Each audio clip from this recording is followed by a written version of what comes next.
Colectivo Aporía presenta Laberinto de Voces. Las letras llenan la hoja hasta el borde. El pequeño espacio resulta insuficiente. De estas páginas sombrías. Sin embargo, siguen llegando. No puedo detenerlos. Pues, igual Saltos fuera de la hoja. Empaparán su alma del mismo modo que el agua empapará el azúcar. Al pie de la palabra. Recomendaciones de la semana. ¿Sabías que? De la palabra. Recomendaciones de la semana.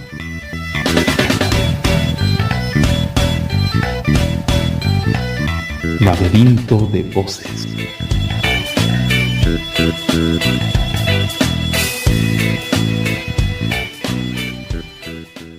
Muy buenas tardes a todos quienes nos sintonizan por el 91.5 FM Radio Universidad.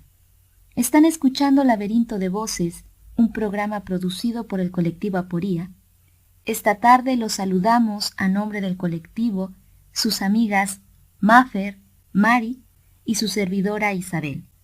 Recuerden que pueden contactarnos y saber un poquito más acerca de nosotras a través de nuestras redes sociales. En Facebook pueden encontrarnos como Colectivo Aporía y en Twitter como @Colectivo Aporía. Pues bien, ahora cederé los micrófonos a Mafer para que nos hable un poco acerca del tema que trataremos esta tarde. El día de hoy, queridos radioescuchas, vamos a hablar de un tema que hemos dejado de lado durante todas estas semanas, meses ya de transmisión. Saben que nuestro equipo está conformado por integrantes pertenecientes a diferentes áreas de las humanidades. Y bueno, siempre hemos tratado como de hablar de la literatura desde el punto de vista de la historia, ¿sí? De la filosofía y a su vez de temas que la literatura trabaja o ha trabajado a lo largo de la historia de la humanidad, ¿no? Pero en esta ocasión, el tema protagonista, ¿sí? La quinceañera del programa del día de hoy, va a ser la filosofía, ¿sí? Y bueno, claro, no vamos a dejar de hablar de la literatura, pero en esta ocasión la literatura solo va a ser una invitada más a esta fiesta, que trataremos de no hacer una fiesta tan ceremoniosa, a tratarse de filosofía, porque esa es una idea, si me ayudan ustedes, ¿no? Sí. Acerca de la filosofía que se tiene, que es muy solemne y seria, alejada, por tanto respeto que se le tiene, hasta miedo, ¿no? Da acercarse a ella. Y el día de hoy vamos a tratar de hablar de este tema de la filosofía y un tanto de la distinción entre filosofía, literatura, pero sobre todo, al ser un tema tan vasto, vamos a ceñirnos a un espacio concreto, que es México, ¿no?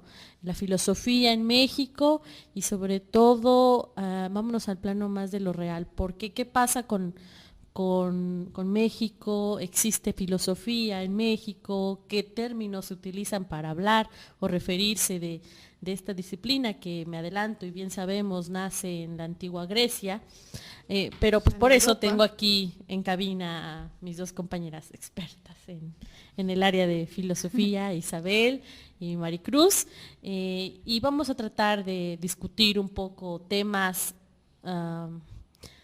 pues no filosóficos, pero sí que preocupan, pero ahora desde el punto de vista de la sociedad hacia la filosofía, ¿no? Preguntas como ¿qué es la filosofía para empezar? Y sin recurrir tanto a terminologías rebuscadas, ¿no? Isabel, ¿qué puedes comentarme al respecto? Bueno, creo que en este momento no estoy tan convencida de hacer distinciones entre áreas del pensamiento, segmentar tanto el ejercicio del pensamiento como hacer una distinción entre literatura y filosofía. Sobre todo, pero bueno, creo que en parte, aquí apoyando, respaldando aquí a la amiga Isabel, esta propuesta de no separar tan tajantemente literatura de filosofía tiene que ver con que ambos están muy ligados con la palabra. Partiendo de ahí, ¿no? Ambas parten de la palabra, del lenguaje, incluso tienen mucha relación con la escritura, con la voz, entonces... Claro. Pero si podría dar una especie de, no de definición de la filosofía, pero sí lo que desde mi perspectiva y en la labor filosófica, si puedo llamarlo de algún modo, he experimentado, pues podría decir que la filosofía es una actividad fundamental de los seres humanos, de las mujeres, de los hombres, incluso de los niños. Quizás sea el niño la figura en el que se note inmediatamente este germen filosófico, por así decirlo, ¿no? ¿Por qué digo esto?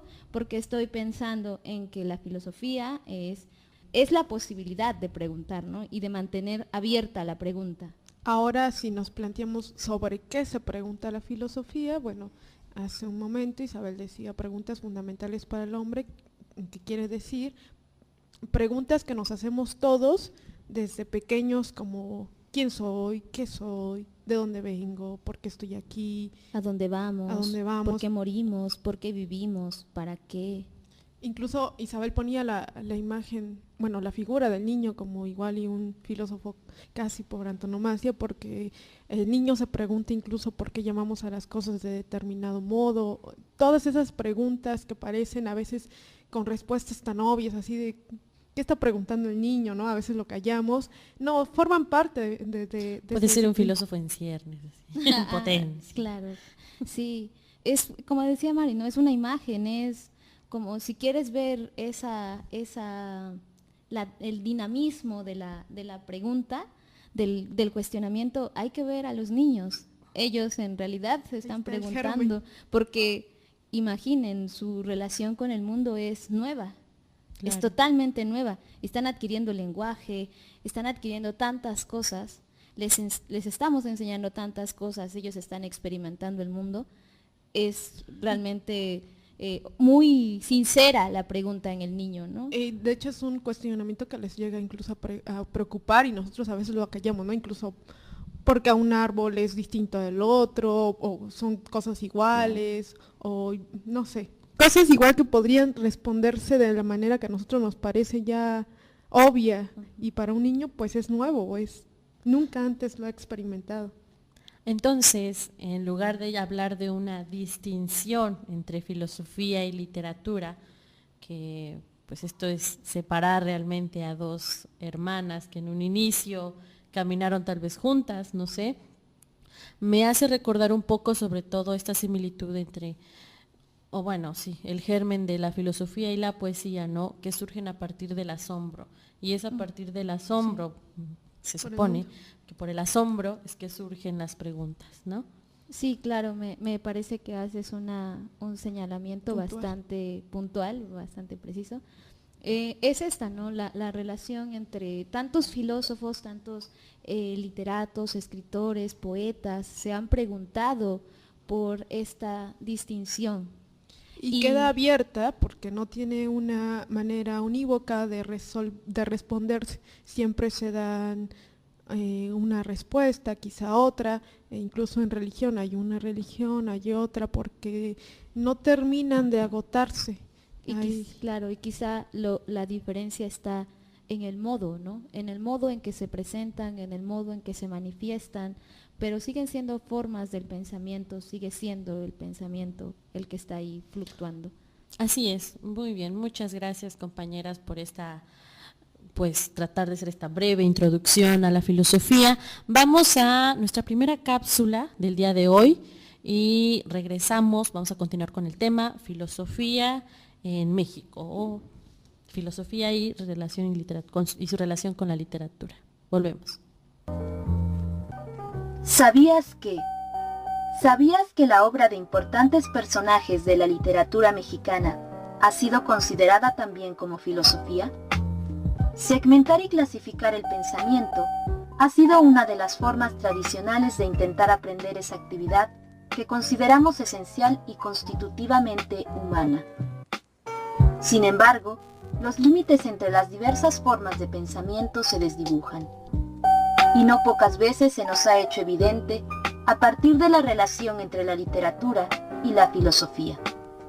Así, encontramos que la obra poética de Sor Juana Inés de la Cruz nos abre la posibilidad de llamarla poetisa y filósofa, puesto que con ella la forma del discurso poético parece indisociable de la profundidad del discurso filosófico, y muestra de ello es la potencia creativa y reflexiva de su poema Primero Sueño.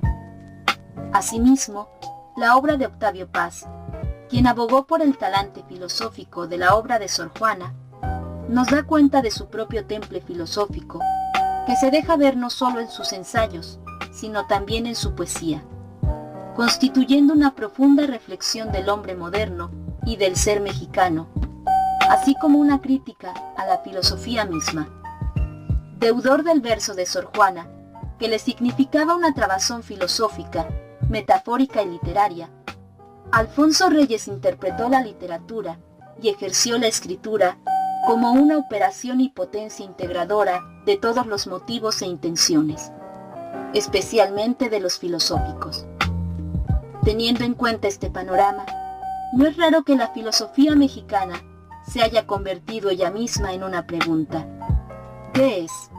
¿Y cómo es eso a lo que podemos llamar filosofía mexicana?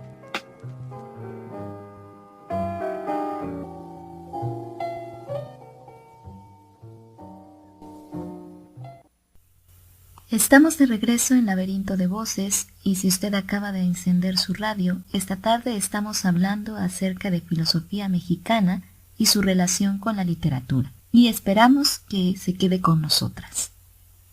Hace un momento estábamos escuchando una cápsula que enlista unos cuantos escritores, autores mexicanos, que son reconocidos más por su labor literaria que por una labor intelectual, filosófica. Claro que no con eso descarto que la literatura sea una labor intelectual, pero con esta idea en la cabeza de que qué pasa con la filosofía en México, entonces recuerdo un poco que hay países que resaltan más por la presencia de la filosofía en ellos o por ser lugares cuna de la filosofía, ¿no? Ya Isabel y Mari nos hablaron un poco acerca de qué es la filosofía, cuestionar, poner en duda todo, que desde niños llevamos a cabo una labor filosófica, si así me permiten decirlo, claro. Y esto de estar frente a la realidad con una actitud de asombro es lo que lleva a un camino de preguntas. Entonces, de acuerdo a lo que escuchamos en la cápsula, esa lista de autores, que son reconocidos, ya dije, más por sus contribuciones literarias, entonces, ¿qué rasgo nos permitiría darles, o qué rasgo nos permitiría, sí, el otorgarles el título de filósofos en algún momento? Bueno, si estoy comprendiendo tu pregunta, estás tratando de plantear el siguiente cuestionamiento.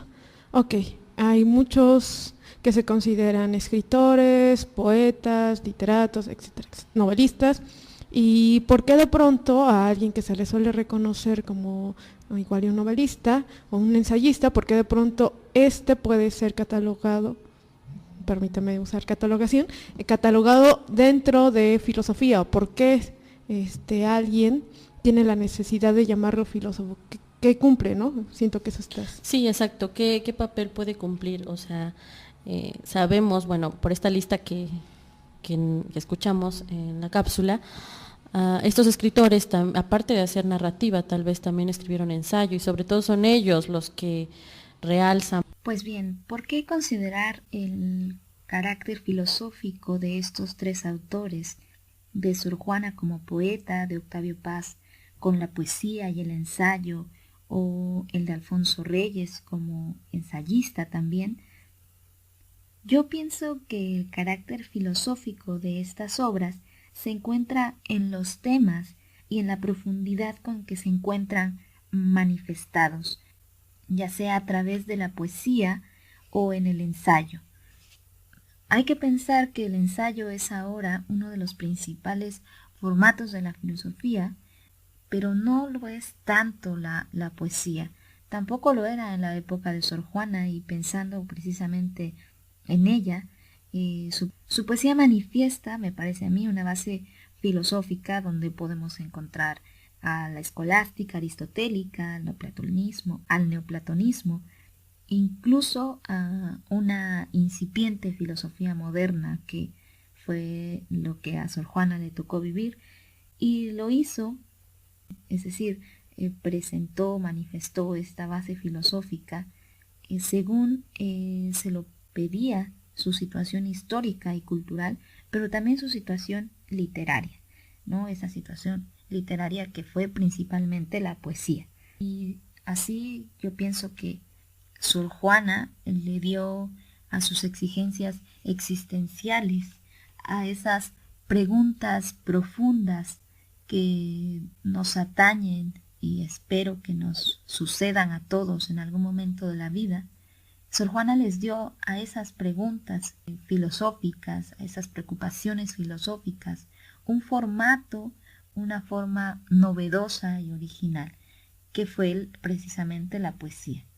Es decir, Sor Juana, a través de esta base, con esta base filosófica, con ese caudal cultural filosófico que ella poseía, pudo crear un mundo simbólico, o lo presentó en un mundo simbólico, que fue posible gracias a que en ese pensamiento, en esa preocupación existencial, le iba su imaginación, su inteligencia, su sentimiento y su emoción.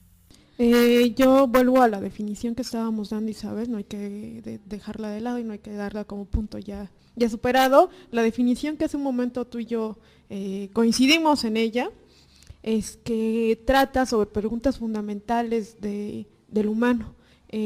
Justamente estos autores que tú citas, Sor Juana y Octavio Paz, hablan en sus obras sobre algo, sobre nosotros, sobre qué somos nosotros, los humanos, sobre cosas que nos atañen a todos.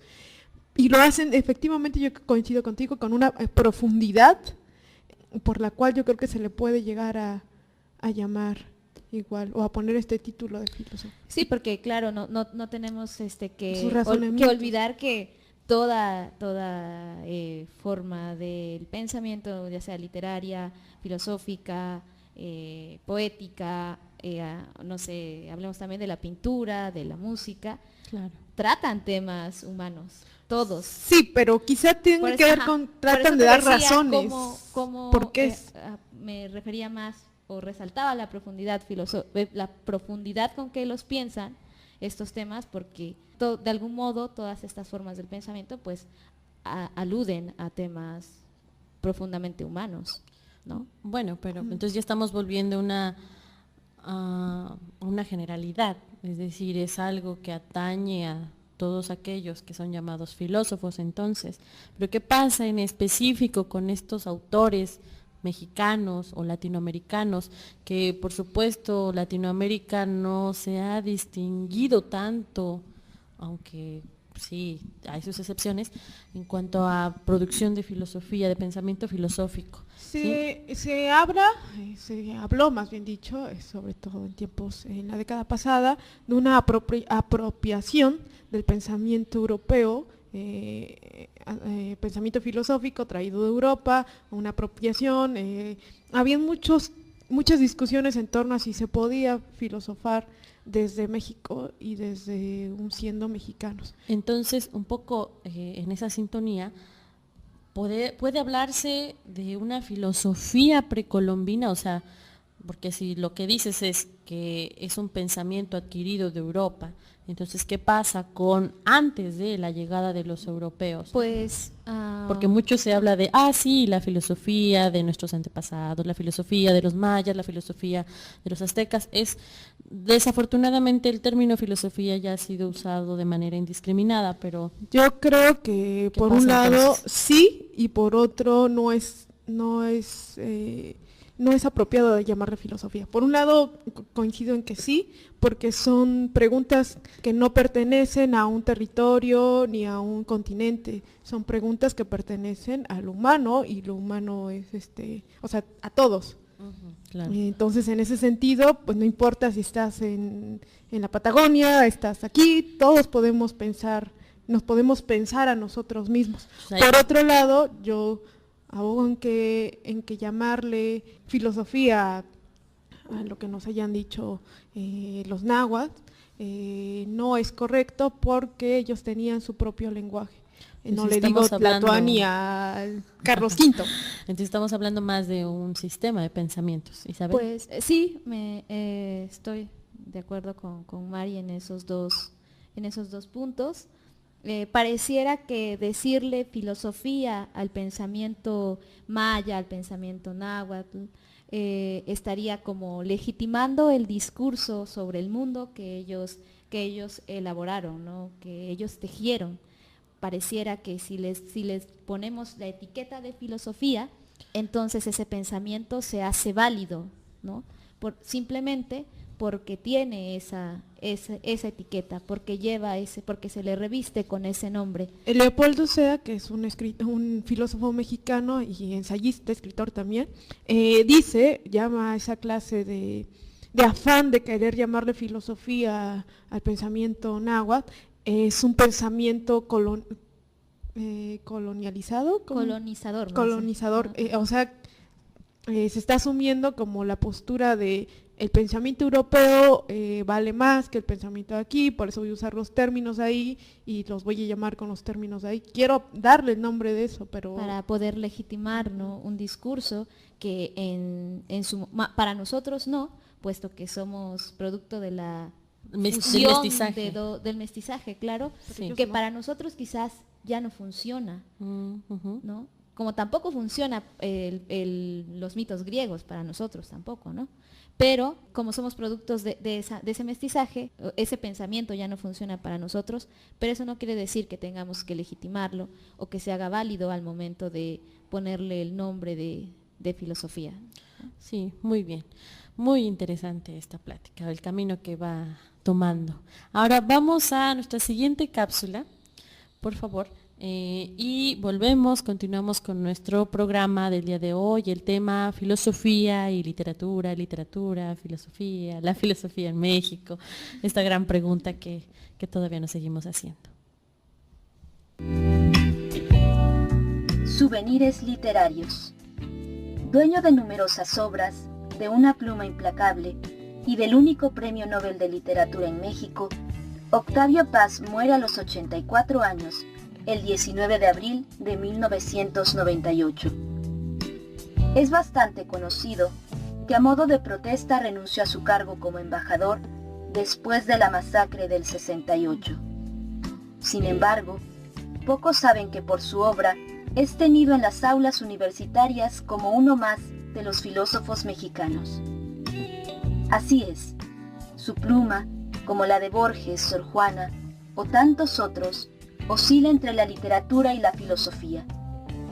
Pero, ¿hasta qué punto puede distinguirse la literatura de la filosofía? Quizá la filosofía es literatura de pensamiento, o literatura conceptual, o filosofía y literatura solo son dos modos distintos del pensamiento, o juegos de lenguaje. El caso es que la línea divisoria entre una y otra parecen diluirse, como la leche se diluye en mi café, en El laberinto de la soledad o en El arco y la lira de Octavio Paz.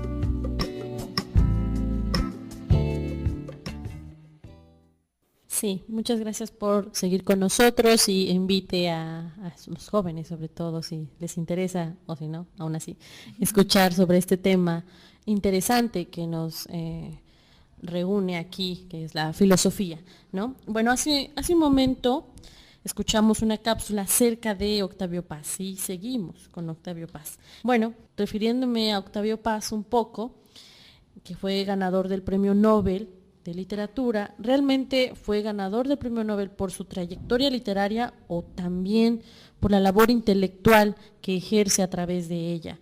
Bueno, hace un rato Isabel y Mari aquí estaban comentando, discutiendo acerca de por qué sí llamar filósofos a diversos autores mexicanos. Y digo autores para no darle la distinción de escritores literatos o poetas, narradores, ensayistas, sino autores, ¿sí? Y bueno, Octavio Paz es el máximo representante, ya antes de que se me avienten encima, ¿sí? Es el máximo representante debido a la popularidad que ha ganado. O sea, cualquiera puede escuchar el nombre de Octavio Paz y lo identifica, ¿no? Claro, Pero sobre todo es más identificado por su labor precisamente literaria, incluso fuera del país. ¿Qué pasa cuando alguien escucha hablar de Octavio Paz? Bueno, se remiten a su libro más aclamado, Laberinto de la Soledad, ¿no? Pero un poco antes de eso, y me estoy acordando justo en este momento de esta pregunta, así como Octavio Paz formó parte de un grupo de escritores, porque la literatura se ha también definido, se ha caracterizado por formar pequeños círculos de escritores, podría mencionarme así rápidamente a autores que han hecho una labor filosófica un poco más, no sé, concienzuda, trabajada aquí en México, así sí. rápido. Bueno, nos vamos a remitir por lo general a filósofos y escritores del siglo pasado. La filosofía llega un poco, por qué no decirlo, tardía a México, llega en el siglo pasado y bueno, hay autores como... Bueno, decías, Maffer, hablabas de Octavio Paz y remitías al Laberinto de la Soledad, que precisamente nos ofrece una reflexión acerca de del mexicano y de lo mexicano, del ser mexicano. La identidad. Ese fue un tema recurrente en las etapas fuertes del pensamiento filosófico mexicano. Y no fue el único no, que pensó la identidad claro, mexicana. También por eso, perdón Mari, es que precisamente quería traer a colación que esta idea de esta reflexión sobre el mexicano, lo mexicano, el ser del mexicano, es una idea muy...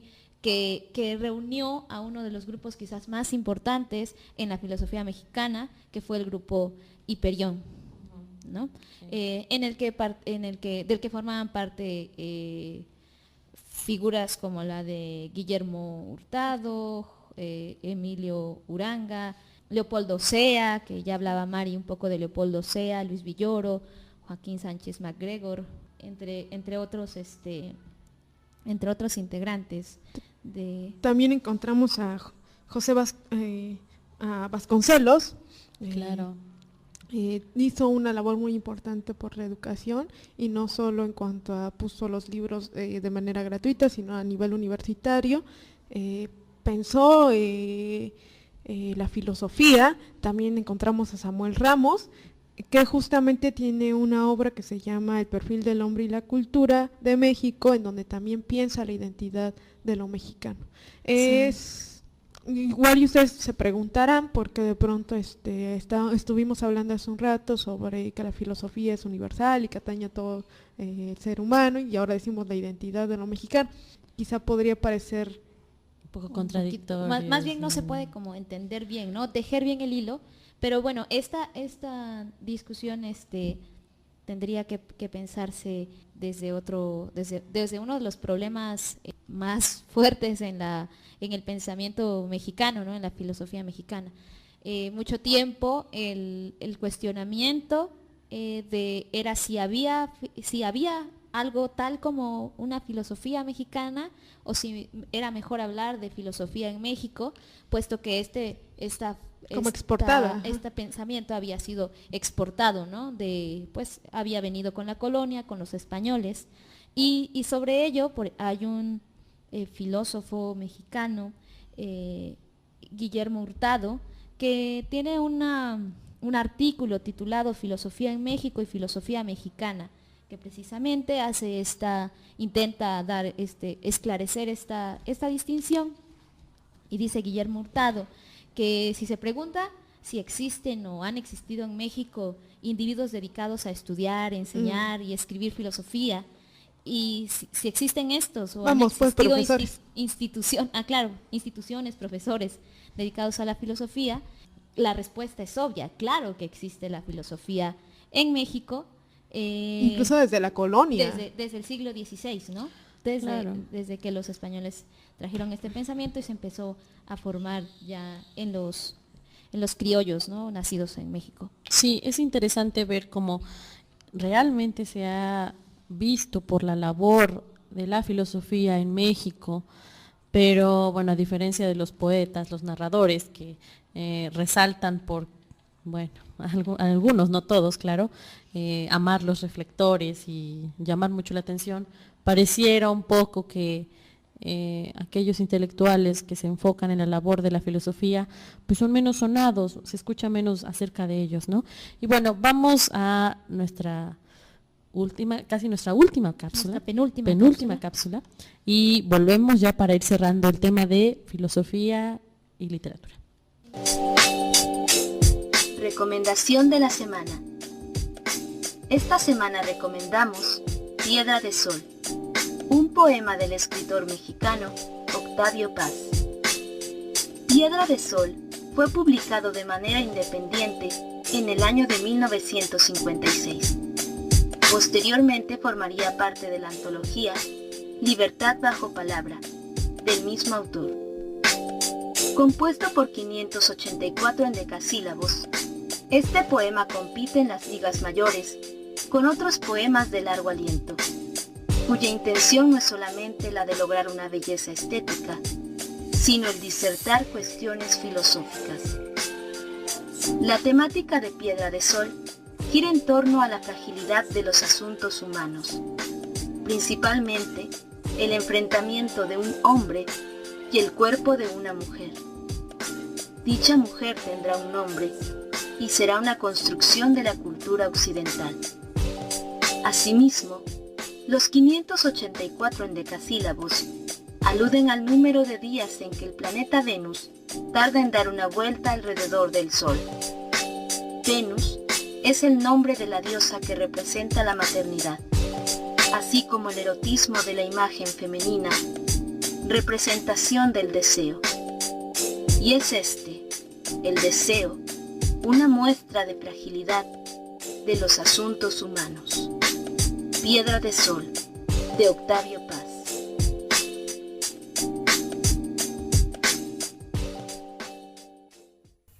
Seguimos en Laberinto de Voces ya en nuestra recta final. Ojalá se hayan quedado con nosotras hasta este momento. No olviden ponerse en contacto con nosotras a través de nuestra página en Facebook, Colectivo Aporía, o siguiéndonos en Twitter como @Colectivo Aporía. Y bueno, hace un momento estábamos escuchando la penúltima cápsula acerca de este poema, magno poema llamado Piedra de Sol, del autor Octavio Paz. ¿Qué sucede con este poema? Así rápidamente, bueno, a pesar de ser un poema que podría abarcar y podría ser publicado, y fue de hecho publicado de manera independiente por su tamaño en realidad, también es interesante cómo el autor Octavio Paz condensa en versos, en casi 600 versos, un recorrido que él realiza acerca del pensamiento universal, ¿sí? Y es aquí donde yo caigo nuevamente en lo que decíamos al inicio, que la literatura y la filosofía nacieron juntas prácticamente y siguen caminando juntas, porque este es un ejemplo de ello. Octavio Paz, en un formato literario, que es el poema, logra hacer un recorrido histórico, filosófico, literario, a través de los problemas fundamentales del hombre, que es algo que interesa a la filosofía y a la literatura, ¿no? Todo lo que tiene que ver con el hombre. Y ambos también están centrados o surgen a partir de el asombro. Y bueno, para ir cerrando ya el programa del día de hoy, quisiera entonces resumir, o más bien, resumir, sintetizar, con esta pregunta acerca de todo lo que ya se ha hablado. Entonces, Mari, Isabel, ustedes díganme, estamos hablando de una filosofía mexicana, porque hace un momento estaban diciendo que varios escritores, autores, se han enfocado o se enfocaron en algún momento en el pensamiento acerca de lo mexicano, ¿no? Y profundizaron en ese mismo. Entonces, ¿hay realmente una filosofía mexicana o una filosofía de México o una filosofía hecha en México? Porque los tres conceptos son, creo yo, amplios y difieren un poco, ¿no? Entonces, díganme ustedes qué piensan acerca de esto o qué pueden decir. Bien, sí, hace un momento decíamos que uno de los problemas principales para pensar la filosofía mexicana había sido precisamente que se hacía una distinción entre filosofía en México y se pensaba en la posibilidad de una filosofía mexicana. Y en este pensamiento, Guillermo Hurtado, en un texto que se titula precisamente Filosofía en México y Filosofía Mexicana, dice lo siguiente, ¿no? Si se pregunta si existen o han existido en México individuos dedicados a estudiar, enseñar y escribir filosofía o instituciones en las que se llevan a cabo estas prácticas, la respuesta es obvia, dice Guillermo Hurtado. Por supuesto que existe la filosofía en México, pero si se pregunta si existen propuestas filosóficas originalmente mexicanas, escuelas o estilos filosóficos propios, nativos de México, o comunidades de discusión nacidos en México, entonces la pregunta no es tan obvia, dice Guillermo Hurtado, ¿no? Se podría incluso pensar en si no es, si se podría decir que es una copia incluso, ¿no?, del pensamiento filosófico dominante europeo.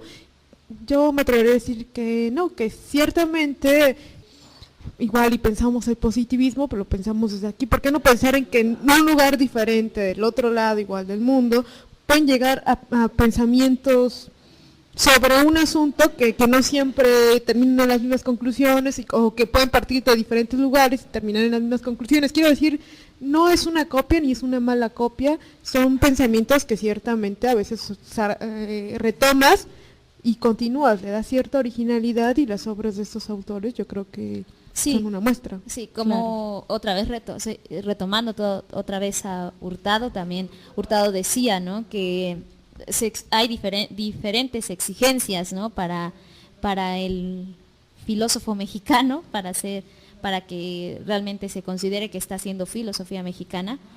Pero decía, ¿no?, o sea, no solo se necesitan buenos filósofos, ni solo que sean nacidos en México, sino que una forma auténtica del pensamiento mexicano sería la angustia. Se haría a partir de una reflexión sobre la realidad circundante de quien la plantea, sea mexicano, sea alemán, sea sudafricano, no, y que además, japonés, ¿no?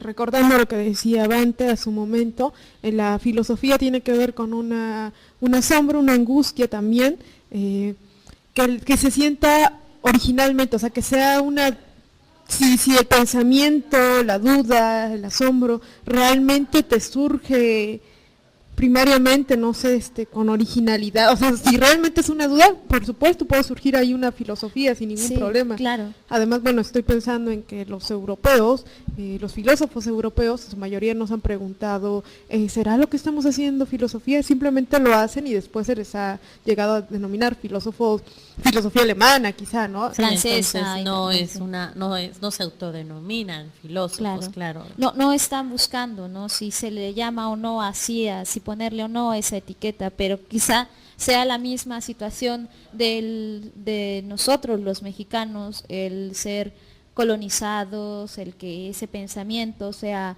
importado, que sea impuesto también, por otra parte, no hay que olvidar también eso, el hecho de que se nos hace difícil pensarnos como filósofos también, ¿no? Pensar que tenemos una filosofía auténticamente mexicana. Y, o sea, no solo se trata de la actitud del filósofo de no copiar, ¿no?, la filosofía europea, sino también de tomar conciencia de los problemas de la realidad mexicana, ¿no? Ese cobro de conciencia es lo que posibilitaría el paso de la filosofía en México a la filosofía mexicana, que afortunadamente ha ocurrido, ¿no? Y que cada vez es más claro que existe una filosofía mexicana. Bueno, no es baladí retomar la historia, recordar que somos herederos de dos tradiciones. No, sino es que más, porque detrás de esas tradiciones hay una hibridación todavía más antigua, ¿no? Ajá.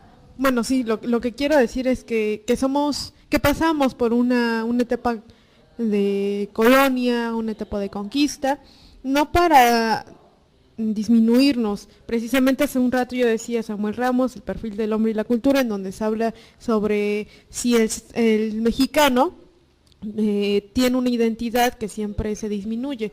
Y yo creo que no, que sería más bien retomar que venimos de una etapa así para poder superarla, para poder seguir pensando, no quedarnos ahí. Pues sí, y pues optar por esta actitud que prefiere un modo más autónomo, independiente, crítico y propio desde nuestra realidad, ¿no?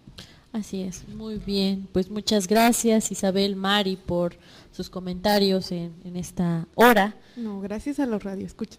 Gracias por escucharnos. Claro, gracias a ellos principalmente por escucharnos, pero gracias a ustedes también por compartirnos un poco de este tema tan vasto que en realidad pues nunca se acaba, ¿no?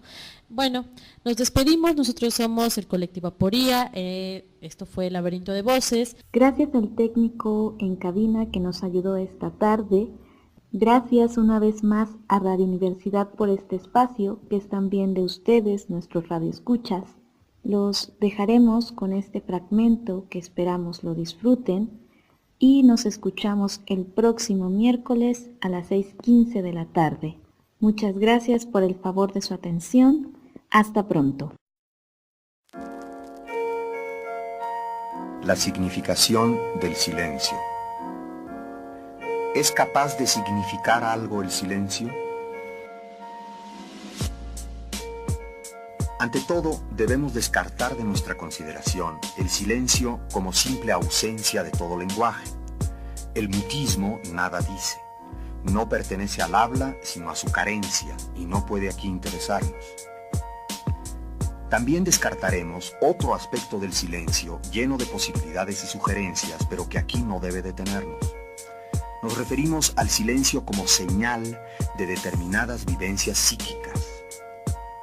La reserva que distingue a un alma grave o recogida, el silencio manso que oculta una actitud humilde, o el altivo silencio que anuncia orgullo y desprecio, el noble silencio de quien escucha y el silencio farisaico de quien juzga. En estos casos, el silencio es índice de una actitud espiritual o de un estado de ánimo, y puede ofrecer una ventana abierta para el estudio de la intimidad ajena. Pertenece a un estilo de conducta, al modo como el hombre se muestra exteriormente ante los demás o ante él mismo. Está emparentado con el gesto y la fisonomía. Igual que un ceño airado o un ademán impulsivo, puede ser signo de un acontecer psíquico, mas no significa, no designa nada acerca del mundo en torno. Aquí no nos concierne. Ahora solo nos interesa el silencio como componente de un lenguaje capaz de referir al interlocutor a cosas distintas de él mismo. Nos interesa como elemento significativo. Fragmento de La significación del silencio, por Luis Villoro.